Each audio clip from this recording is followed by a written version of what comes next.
Okay, so basically I've edited it a bit more. I've got my sun at the top, and I've changed the sun around a bit, so the sun's coming from this direction. I've painted with light, as we say, so I've test rendered it a few times, and I'm fairly happy with the way it looks here. So now I'm going to tell you about how to render the correct size. So it's a bit tricky, and many people get confused.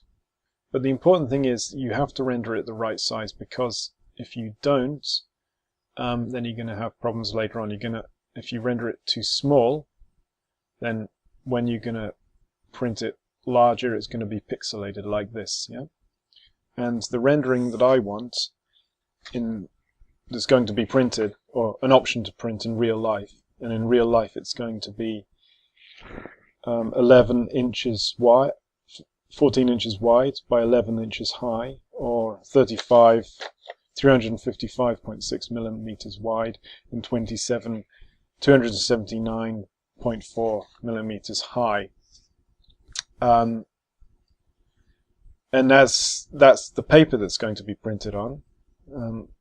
But it's not that high, if you see what it means. So what I've got to do is do a bit of reverse engineering here, and the way we do it is we go to rendering, and there's this really good tool called Print Size Assistant, so click on that. And you want your DPI at 300. For those of you that don't know, it's dots per square inch, yeah, the value. So every inch has 300 printing dots on it, yeah? And we choose the units, so we're going to do millimeters, and here it asks you for the paper width and the paper height, okay? So I know that the paper width is going to be 355.6. I told you it's a bit tricky. So it's going to be 355.6 millimeters. So we go 355.6 millimeters, okay? And don't worry too much about the height, okay?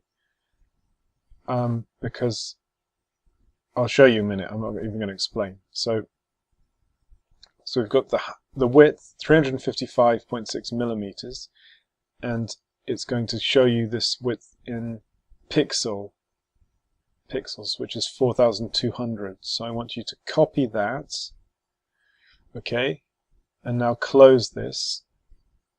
And as we go to the viewport, obviously it's given the long dimension, the 4,200 dimension, but this dimension has remained the same from what we were originally rendering in the render setup. So open the render setup, make sure you're on Panavision, take Panavision off and then go back to Panavision, because that's your dimensions, okay?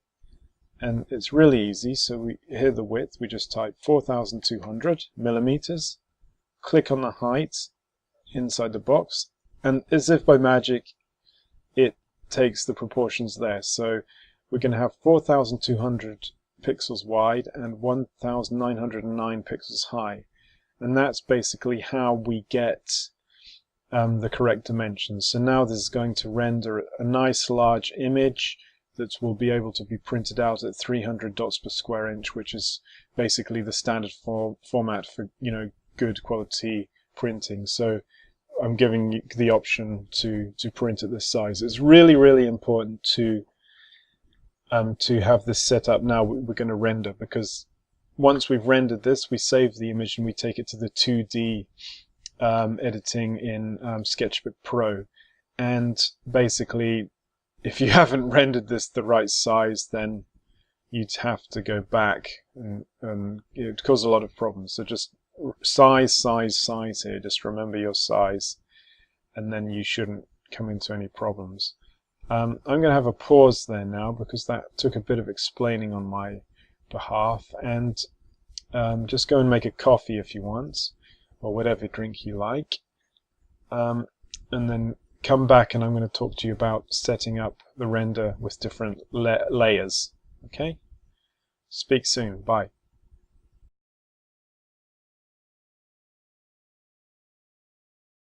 Okay, so now I want to talk about layers again. So we've made this, it's nice, it looks quite nice. A lot of potential to make things, right? We set up the rendering, so now it's the correct size, yeah? And that correct size will save in your renderer now, yeah? So here we've got 4200 to 1909. So just going to save the scene, make sure it's keeping this information in a save. And now I'm going to talk about the layers. So earlier on we set up layers. We had the different layers. Now all the layers at the moment are on the default scene. I added these new layers. Back builds, and the way to hide the layers. Know which one's on the layer. So I select everything on there. So I add selected objects to highlighted layer. So I select that. And I know that it's on that layer because it's hidden. I unhide the other layers to make sure there's nothing on that. And I just keep adding a way to add again. So anything I want on this layer, I just add it. And as the layer's hidden, you're not going to see it at the moment. And I'll tell you the reason for that in a minute. I'll just select more of these. Oops. Okay, so that's there. Take all this down. Right. So that's a nice back layer with back buildings. Oh, just add a few of these ones in the back. Okay, and this one as well.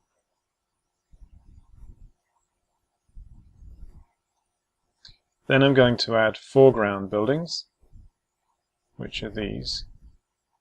I haven't actually grouped any of that, so I'll have to select it all there.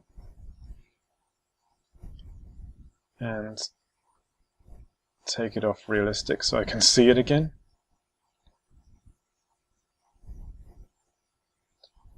Select this, this, this, and this. And take it here, hide this layer, and then add all of these to foreground buildings. Add anything else like this one. Okay. Ground plane, that's going to be obvious. And the ground plane also has a pavement, so add that onto that layer.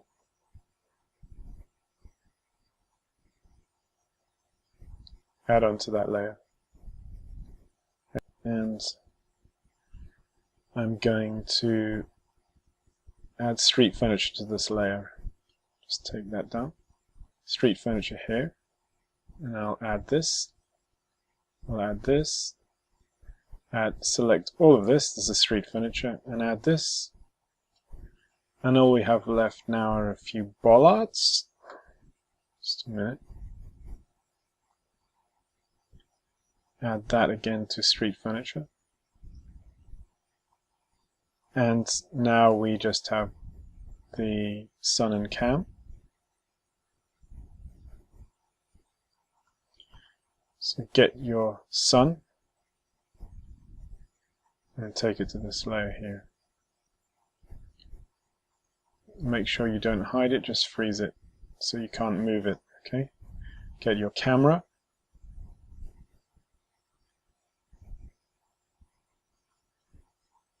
Make sure it's all selected, not collected, and add it here. So again, this is frozen. Be careful though, you can still move your camera in this view if you use the orbit camera, even though it's frozen, so be careful of that. It's caught me out in the past as well. And then all you've got now to do is get your populate ones and add it to this layer here. and you can hide that. So that's basically everything now hidden in different layers. So I'm going to start rendering now. The first layer is the sky. Well, it's not a layer because there's nothing here, but as you'll see, I'll render it and you'll see the sky rendered out. So this is the base layer of what we can take into the 2D program. Yeah, so basically this is the back layer, and it's rendered just the blue sky. I'll go to make a new folder and call it something clear like final render. Then open that and then just do 01 sky.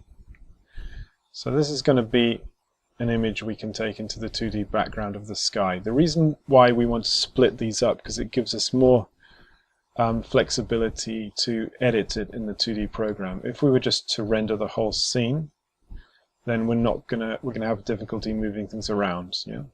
But if we render, for example, different elements, so if we just render this, then this is a layer we can take in and we can edit it.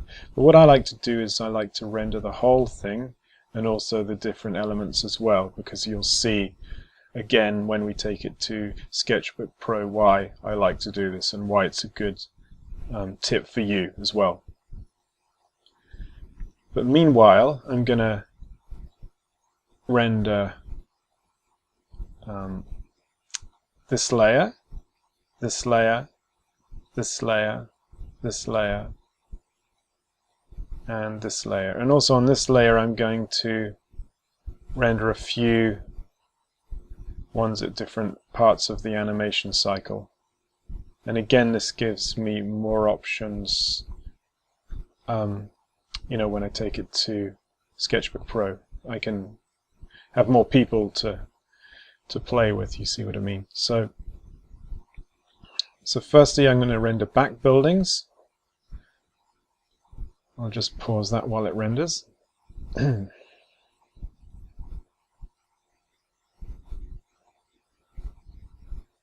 Oh yeah, and one more thing I forgot to mention. When we go to render setup, this is the point where we really should crank up the renderings as much as your computer can handle. So final gathers on draft, I'm going to take it to medium.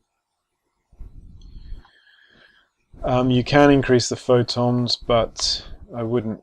It's not really that necessary for what we're doing here. If we go to the rendered screen, it's an easier way to edit. So we can adjust these settings as well. Final gathers on medium, glossy refractions. I've taken bounces to 2. This is an okay setting for this image. Glossy reflections precision. We're not really having reflections so much in this, so I wouldn't worry about it. Image precision. So gonna have to take that up a bit to medium. So this is going to make the renders a bit longer. So now I'm going to basically pause this and we'll continue when it's rendered to do the next render, okay? So I'm going to start to render now. Okay, so now I've got the different levels, layers, not levels. Hide, hide, hide. I'm going to start rendering. So I rendered the background. I'm going to render the ground plane next, because that encompasses all the grounds. Then I'm going to render this, which is the foregrounds, backgrounds. Okay, and I'm going to render the people, but I'm also going to render the people at different times. So I'm going to render the people here, and I'm going to render the different parts of the animation, because that'll give me a lot of images of people to drag into the Sketchbook Pro, so I can decide what to edit there rather than having to make the final decision in 3D Studio Max. and I'm also going to render the street furniture. And on top of all these renders, I'm going to render the whole scene as well without the people, because rendering the whole scene has an advantage as well, as you'll see in 2D Sketchbook Pro. The more layers we render, the more flexibility it gives. So it's going to take a while to render these. There's no real point in showing this to you. I just use the usual method where I render, and then after the render, make sure you save the work, and always save it as a bitmap or a TGA. A JPEG is not good because it loses its quality every time you resave it. So always save your good files as bitmaps or TGAs. So I'm going to finish here with the 3D, and it's been quite a journey making this 3D model, but next we're going to go into a different domain, which is editing it in 2D, and this is where we bring the sort of drawing and art side to it together.